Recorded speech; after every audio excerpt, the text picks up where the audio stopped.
But cultivating the witness is an interesting thing, and what I want to say to you about this is that it's where you begin to step outside and no longer identify yourself with the outer and all that your senses tell you, and begin to reprogram this subconscious mind of yours, which is what does almost all of the activities of your life, the subconscious mind.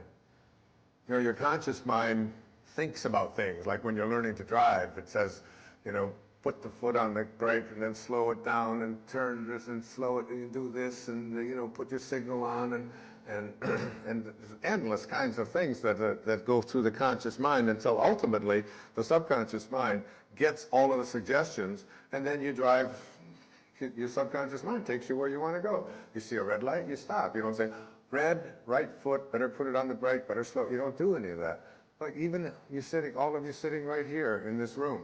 You know, you got here, you sit down, nobody told you how to sit, where to put your hands, how to do this, you know, how to listen. You just do all of this subconsciously. Your subconscious mind gets programmed all the time. And the witness is where you want to be able to step outside and look at what it is that you have trained your subconscious mind to do. I wrote a whole book about this called Excuses Be Gone, about retraining this habitual mind of yours that does nothing but continuously have you redo the same things over and over and over again, where you want to learn to just walk a different way in your life. And the way that you do this is by starting to witness what it is that you're doing. And one of the suggestions I give to everyone at my talks is this, to recognize that the last 5 minutes of your day before you go to sleep at night are 5 of the most important minutes that you live all day long. Because this is the time when you are preparing your subconscious mind, which is most comfortable with your unconscious mind. Your subconscious mind learns the most when it is in its unconscious state, in your sleep state. So as you're about to go into sleep and your mind is busy doing all of the kinds of things that it does, you are really preparing the universe to offer you up experiences that match up to whatever you're placing into your subconscious mind. And this is a hard concept for people to get, but this is how the world works. This is how the universe works. And I suggest to you that you don't spend the last 5 minutes of your day reviewing all of the things that you don't like, and all of the things that you don't want, and all of the people that upset you, and all of the hurts that you have, and all of the reasons that things are not going well, and all of your illnesses, and all of the things that you can't do, and how sorry you feel for yourself, and all of it. You don't want to do that because you're about to marinate for the next 8 hours in your unconscious mind, which is most comfortable with your subconscious mind. And then when you awaken, you see your subconscious mind cannot make a distinction between what you're thinking about and what you're experiencing in your day and in your life. It just says, if you're thinking it, that must be what you want. And I'll just offer you up experiences that match up to what you're thinking. So you want to be really careful as you go off to sleep at night to make sure that you are placing into your subconscious mind, which is about to enter its unconscious state, only that which you want to materialize and manifest tomorrow morning when you awaken and throughout the entire day. And so many people make the mistake of using the last 5 minutes before they enter into this 8-hour marinating period by going over the things that they don't like, that they don't want, that shouldn't have happened, that really upset them. And so you want to make the shift. This is from the book of Job. In a dream, in a vision of the night, when deep sleep falls upon men, while slumbering in their beds, then he opens the ears of men and seals their instruction. Then he opens the ears of men and seals their instruction while they are slumbering in their beds. Job 33, verses 15 and 16. So while you're sleeping, you're getting instructions. But first you've got to place it in your mind and then experience it and witness it. And as you go to sleep at night, you witness everything working out perfectly. I am healthy. I'm going to be walking. I'm going to be in a divine relationship. I'm going to be, attracting the right prosperity. I'm going to have divine relationships with everyone I encounter. I'm going to have the most marvelous day tomorrow. I'm going to help 25 people. Whatever it is, you just place into your imagination, feel what that feels like, and then go off to sleep and receive your instructions. Cultivate the witness. These are principles that I don't think have to be that complicated. Principles that are characteristic of those who take the road less traveled, who are on the uncrowded mile. And here they are. If you can live them and practice them and work on them or help others to do so, perhaps we can collectively begin to counterbalance some of the negativity of those who can't make the distinction between falsehood and truth. Have a mind that is open to everything, attached nowhere. Go through life with an idea that anything is possible. Don't die with your music still in you. Listen to the voices you hear, regardless of what others may say. Remember, you can never give away what you don't have, so if you're looking for love, don't look in all the wrong places. Look inside, give it away, and you'll attract it into your life. Embrace silence. Know that God's one and only voice is silent, and all of your creativity and all that you are destined to be able to do here when you showed up with this heroic mission is in the void. It's in the silence, and it will come out of that silence. Give up your personal history. Don't be attached to all that has happened in the past. It's just a wake. It's just a trail that is left behind. And the wake can never drive the boat. Remind yourself always that whatever problems you have, you can't solve them with the same mind that created it. Rewrite your agreement with reality. Make anything your possibility. Rid yourself of all of those resentments that you justify. There are no justifiable resentments. They will all destroy you. Treat yourself as if you already were what you would really like to become. Act it out. See yourself as having abundance. See yourself as being healthy. See yourself as being happy.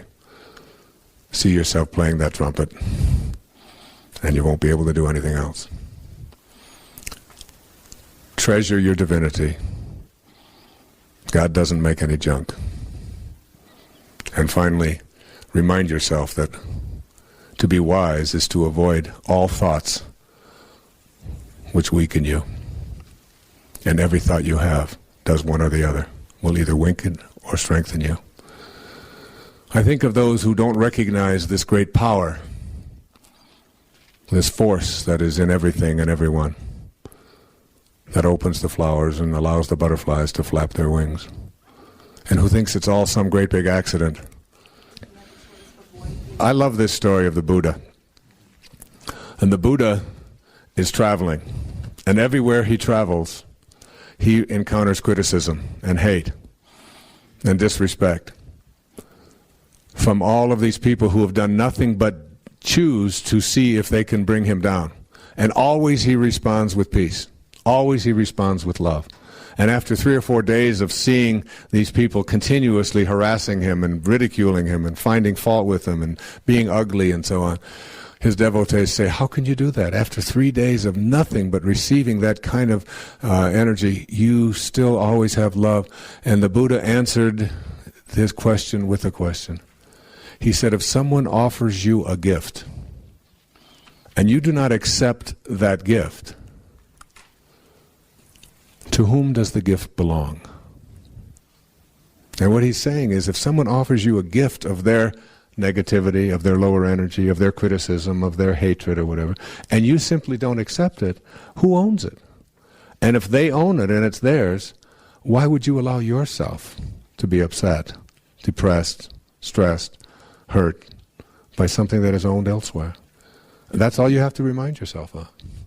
And you'd be surprised. You know, it's a good thing to work on. It's a good thing to practice, especially if you have kids, because, boy, they give you so many opportunities to do this, where you can work at seeing if you can change that energy around, if you can make it go from low to high. Just see if you can raise it just ever so slightly. All of you instinctively know how to do it, because you're born with that quality. It's just that we've lost it when we took on the ego. Thank you, and God bless you. Thank you very much. God's one and only voice's silence means that God is that which is indivisible. There is no place that God is not. And you can't divide God up and say that God is on this side or God is on that side. I've often said that God isn't doing anything different now than God was doing an hour ago or 100 years ago. And God isn't doing anything different now than he will be doing 1,000 years from now. God is exclusively here and now, not elsewhere, not in heaven someplace apart from us, but here, now, and indivisible.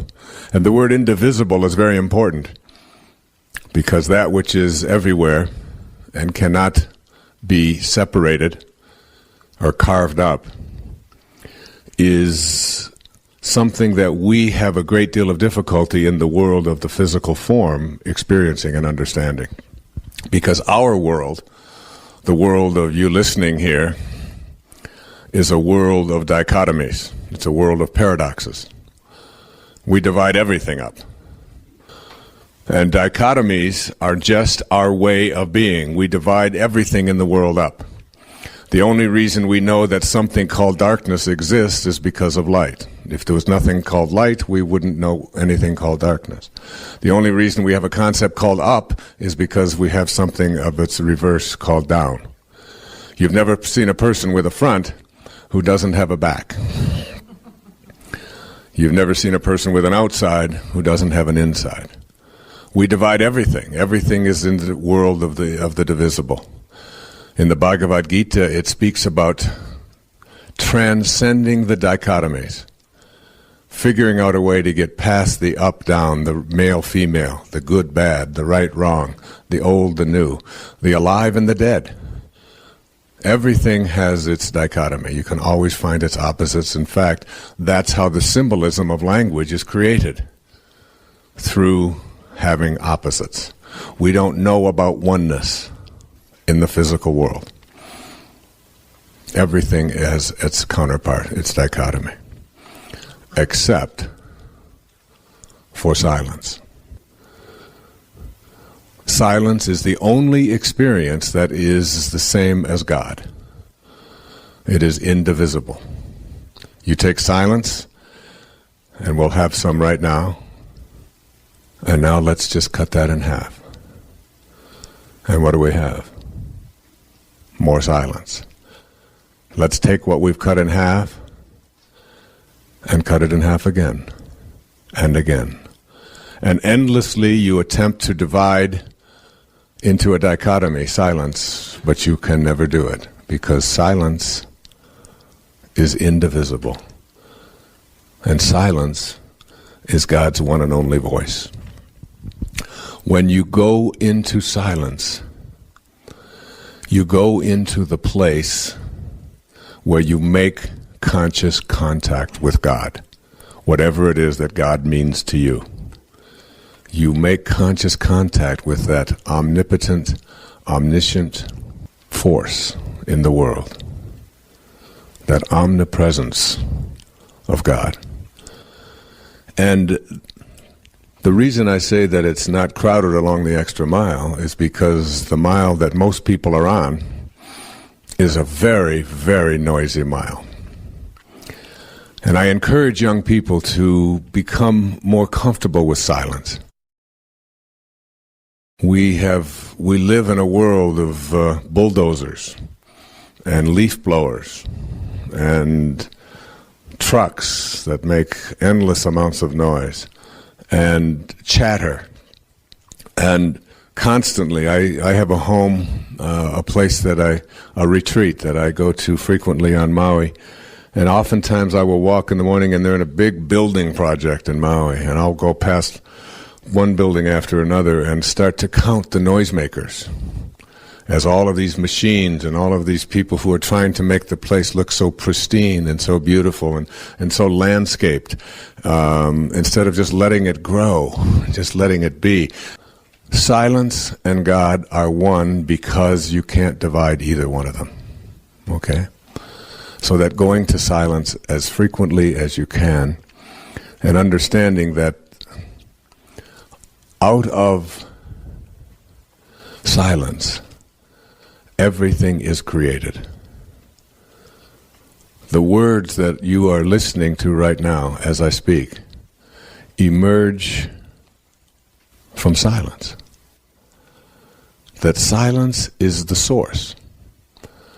And it's the source that is what we want to make conscious contact with. Like the source of all light is the sun. And the only reason we know about light is because of something called darkness. But when you go to the source can't be divided. I wrote some textbooks back in the early 70s talking about the importance of goals. And I can't have them all withdrawn, but I think that, I watch my kids, and some of them are in college now, and some of them are out, and they're worrying about what they're going to major in, and trying to set a goal, and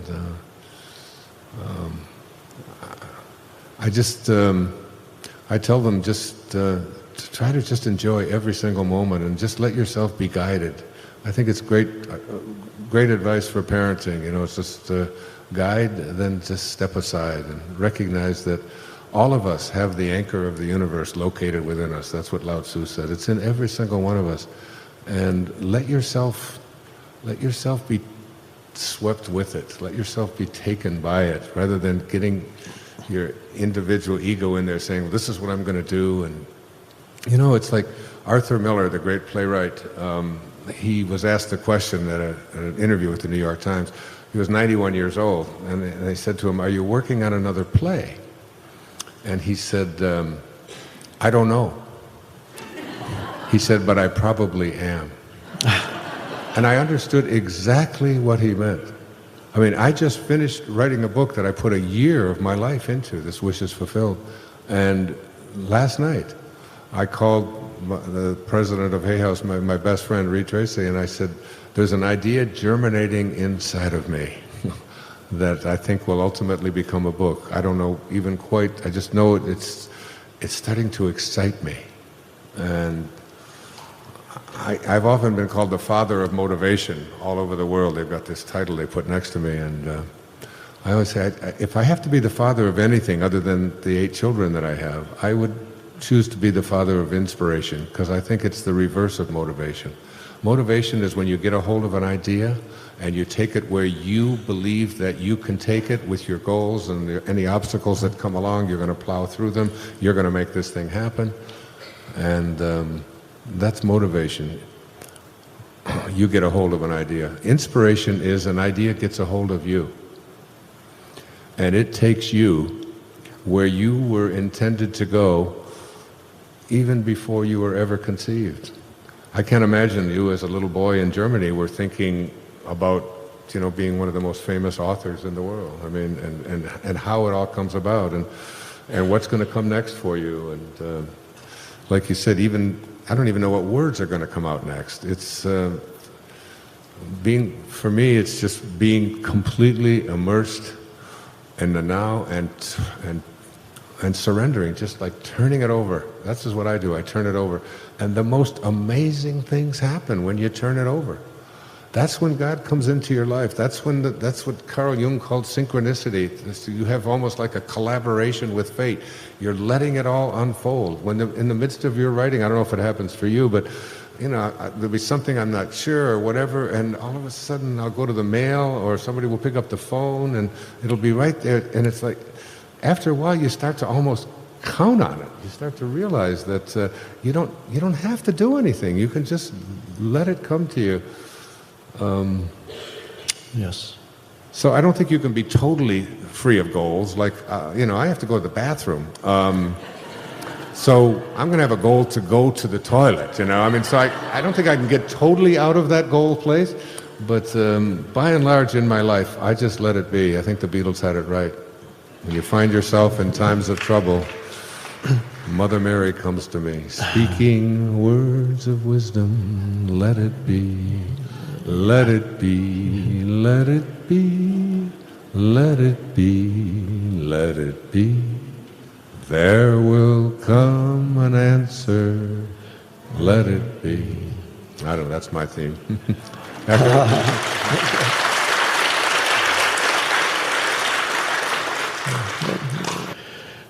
I think there is a time in people's lives when there is a place for goals, but the important thing is the nature of the goal, and if it arises out of inspiration, as you call it, or a vision that comes to you of something that wants to be created through you.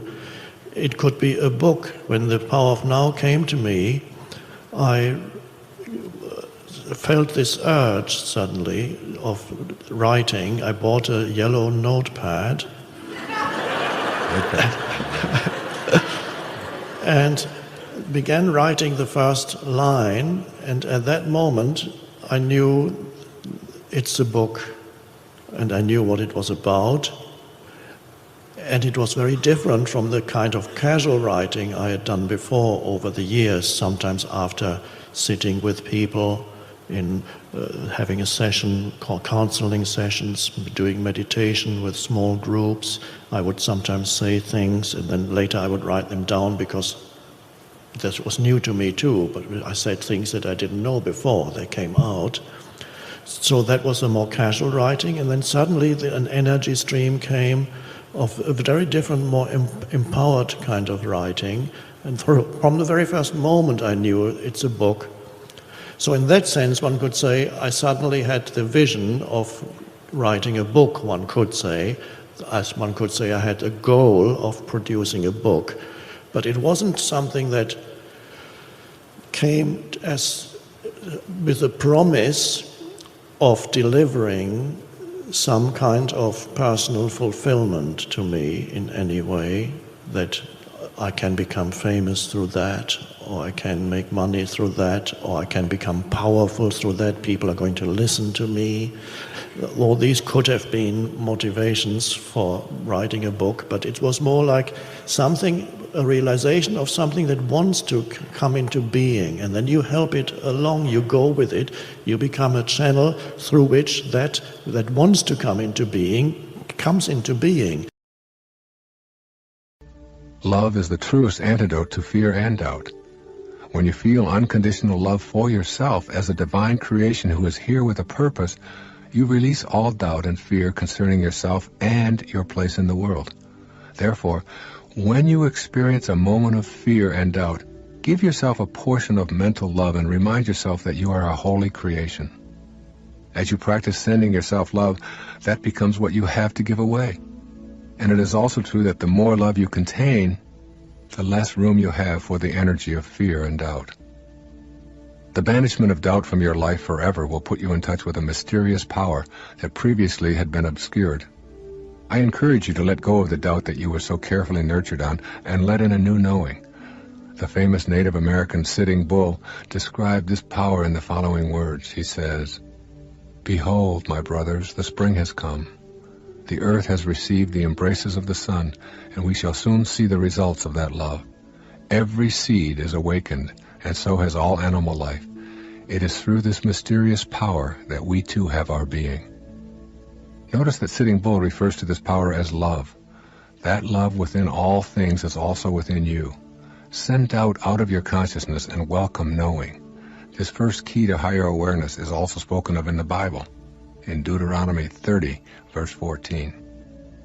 It is something very near to you, already in your mouths and in your hearts. You have only to carry it out. I leave the rest up to you. You have only to banish the doubt and carry it out.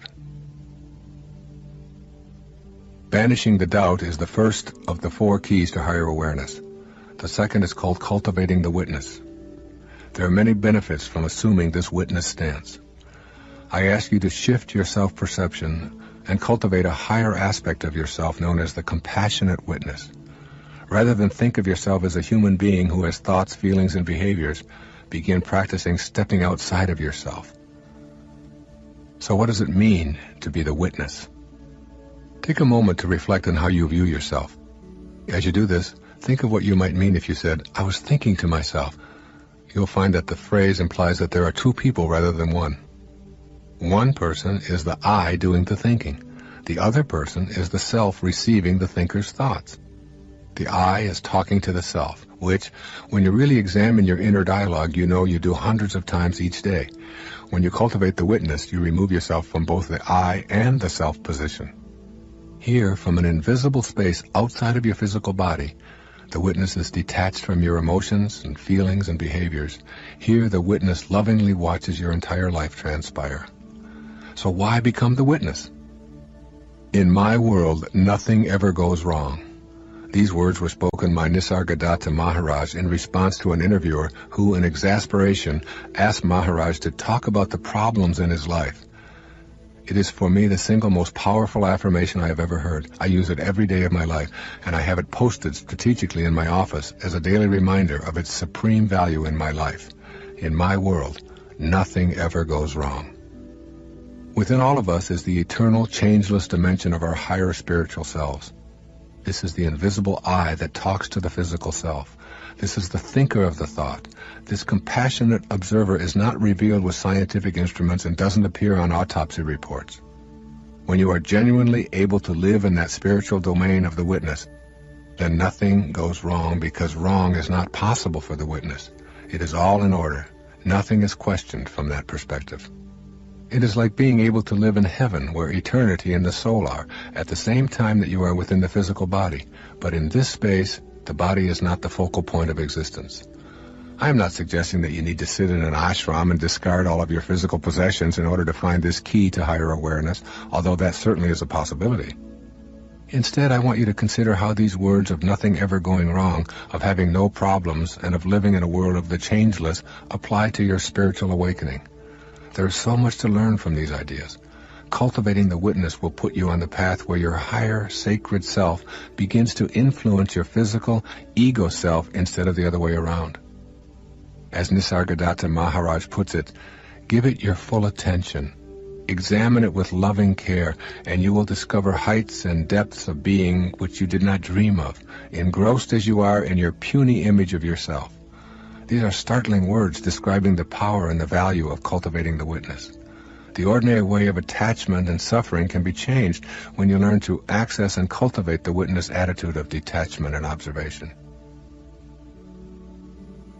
In order to cultivate your witness, you need to learn to observe your reactions in order to go beyond them. It is the going beyond that is the crux of the sacred quest.